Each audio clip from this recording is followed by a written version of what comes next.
আমরা আমরা তো জেনারেল পুরো স্টুডেন্ট সবাই কম বেশি আমাদের মাদ্রাসায় পড়ার তৌফিক আল্লাহ তাআলা আমাদের তৌফিকে আসে নাই। আমাদের জন্য কীরকম সিলেবাসে পড়ালেখা আমাদের জন্য করণীয় এটা যদি বলতে। শুক্রিয়া ভাই, এটা খুব গুরুত্বপূর্ণ প্রশ্ন, কারণ আমাদের মধ্যে ম্যাক্সিমাম যুবকই মাদ্রাসায় পড়ে থাকে। এখন এদের সংখ্যা নিঃসন্দেহে মাদ্রাসায় পড়ার ছাত্রদের সংখ্যার চেয়ে বেশি। যদি মাদ্রাসায় 20% ছেলে পড়ে থাকে, এখানে দেখবেন 60% ছেলে জেনারেলে পড়ছে। এখন এই হিউজ কমিউনিটিকে বাদ দিয়ে কি ইসলাম কায়েম করা সম্ভব, বা ইসলামের ফ্লো সৃষ্টি করা সম্ভব কিনা? আর ইসলাম কি শুধু এক শ্রেণীর মানুষের সম্পত্তি কিনা, না সবার জন্য?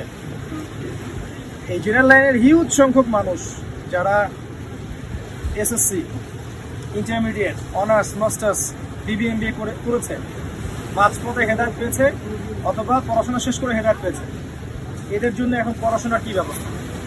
যদি এদের মধ্যে কেউ চায় যে আমি অনার্স করব, পাশাপাশি আমি দাওরা করব, সম্ভব কি না? খুব ডিফিকাল্ট, অনেক ডিফিকাল্ট। আবার এমন প্রতিষ্ঠান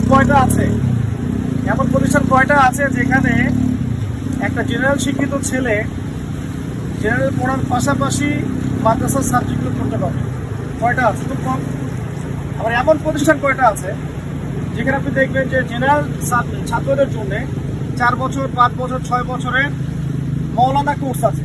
5 বছর পড়লে সে মৌলানা হবে, 6 বছর পড়লে সে মৌলানা হবে। এমন কয়টা প্রতিষ্ঠান আছে?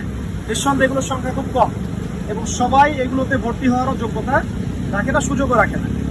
এমনকি আমি নিজের কথাই বলছি যে আমাকে পর্যন্ত এরকম কয়েকটা প্রতিষ্ঠানে ভর্তিই নেয়নি। যখন আমি গিয়েছি বলেছে তুমি বিতর্কিত মানুষ, এবং কেউ কেউ টেকনিক্যালি এড়িয়ে গেছে যে না, তোমাকে নিলে আমাদের সমস্যা হতে পারে।